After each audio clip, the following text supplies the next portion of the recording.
Surface से जितनी height पर रखी जाती है वो वहाँ पर उसकी एनर्जी हो जाती है। यहाँ पर जो है इसकी काइनेटिक एनर्जी जो होगी वो 0 होगी।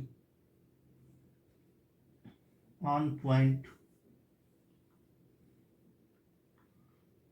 बी पॉइंट पर अगर देखा जाए तो यहाँ पर जो है ऑब्जेक्ट जो है हम नीचे गिरा रहे हैं, तो जैसे जैसे ये नीचे आ रहा है ऑब्जेक्ट हमारा, तो यहाँ पर जो है जो पोटेंशियल एनर्जी है वो काइनेटिक एनर्जी में चेंज हो जाती है। तो इस तरीके से एच पॉइंट पर जो एनर्जी होगी, सबसे पहले इसमें एनर्जी थी और एनर्जी ये मूव कर रहा है नीचे की ओर, तो इसमें जो है जो एनर्जी आ जाएगी वो काइनेटिक एनर्जी हो जाएगी।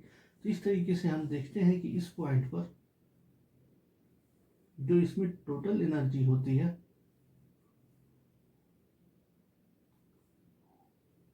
वो एनर्जी होती है mgh, क्योंकि हाइट यहाँ से नीचे से h तक है, प्लस और ऊपर आने पर जो इसमें एनर्जी दी गई थी वो हाफ m, यहाँ पर जो इसकी हाइट ली जा रही है vh स्क्वायर।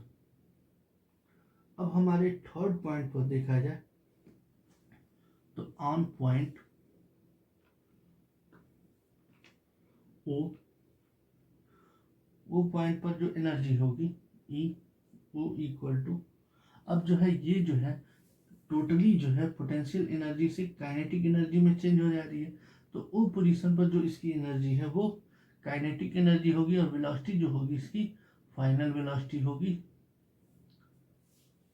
स्क्वायर। अब यहाँ पर जो है पोटेंशियल एनर्जी की जो वैल्यू होगी वो 0 होगी।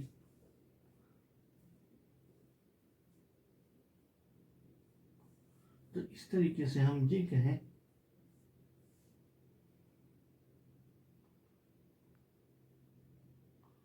बाय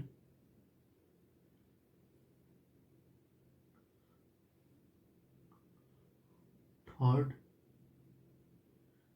इक्वेशन ऑफ मोशन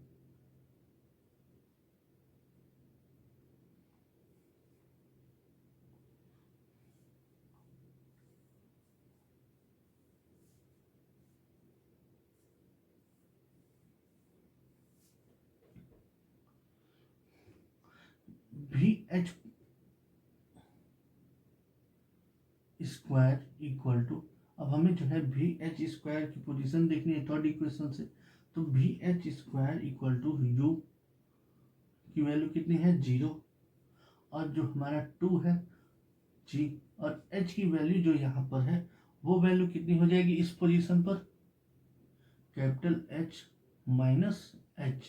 तो इस तरीके से जो है ये vh की वैल्यू हमको फाइंड हो गई। इस वैल्यू को अगर हम जो है हमें यहाँ 3 इक्वेशन मिले, इक्वेशन 1, इक्वेशन 2 एंड इक्वेशन 3। तो थर्ड इक्वेशन में जो है अगर हम इसका मान रख दें, put the value of vh square in equation second, तो सेकेंड इक्वेशन में हम रखते हैं तो EH equal to mgh plus half m, value हम रख देते हैं 2g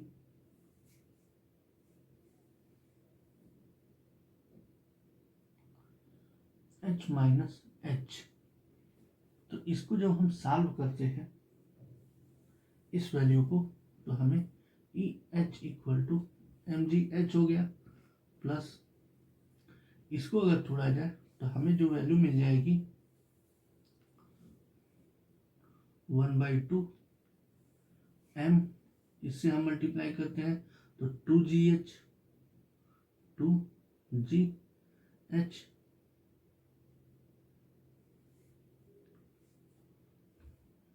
minus,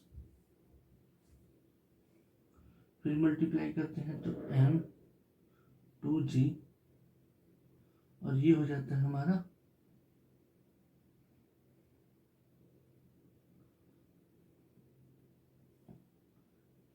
capital H small H. तो इस तरीके से जो है, और यहाँ पर अगर हम 2 कॉमन ले लें तो हमारा 2 से जो है ये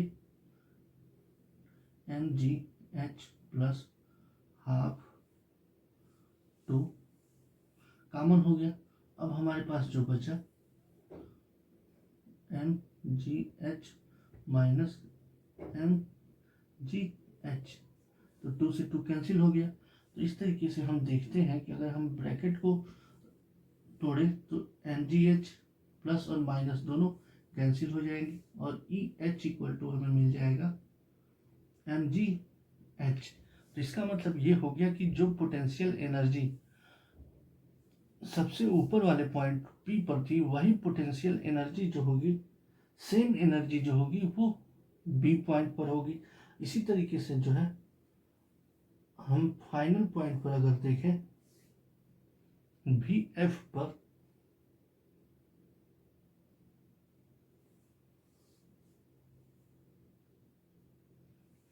तो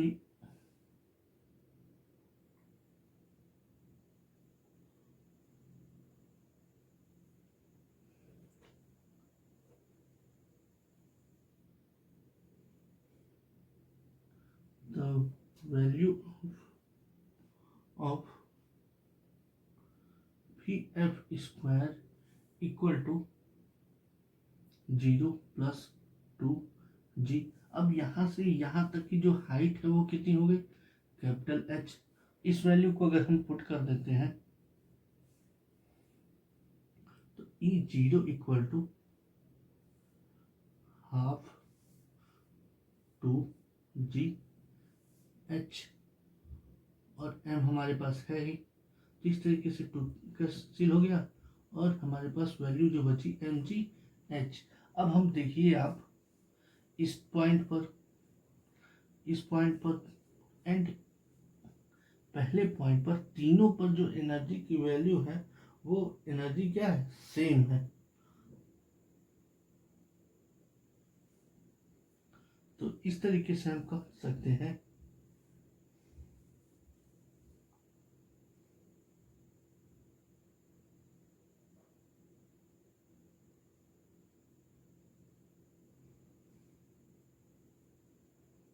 net energy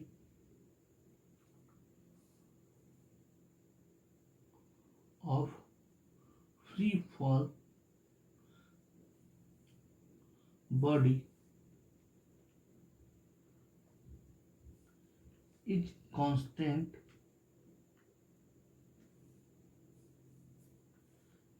at every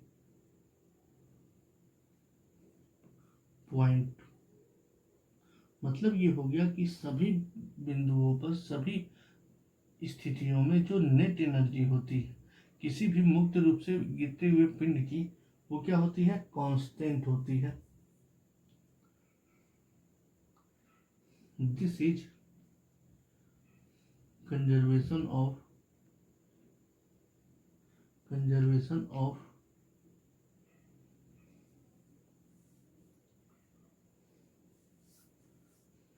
energy.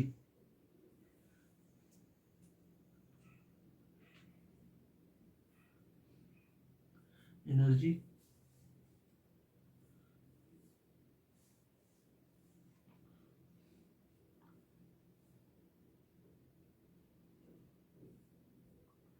and when a body fall freely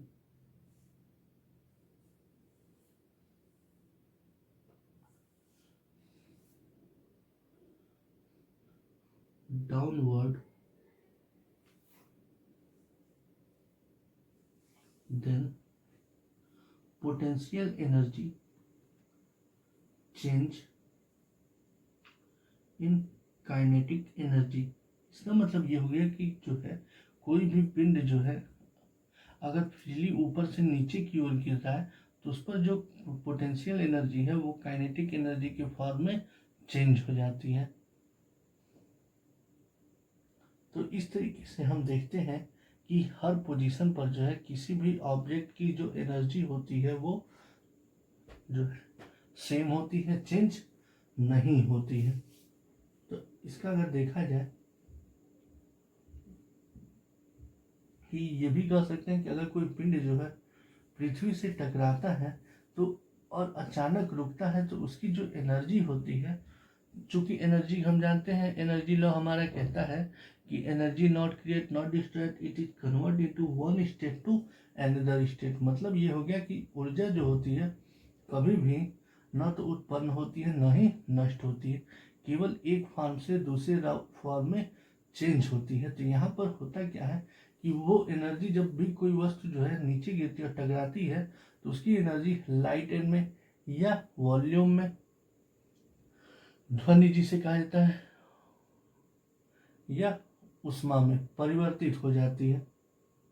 और इसी यही जो होती है टोटल मैकेनिकल एनर्जी होती है, जिसके कारण ही काइनेटिक एनर्जी और पोटेंशियल एनर्जी का जो है ये कॉम्बिनेशन होता है। ओके स्टूडेंट, इसके नोट्स को आप कंप्लीट कर लीजिए, इसके स्क्रीनशॉट्स को ले लीजिए। नेक्स्ट वीडियो में नेक्स्ट टॉपिक को हम कवर करेंगे। Thanks student.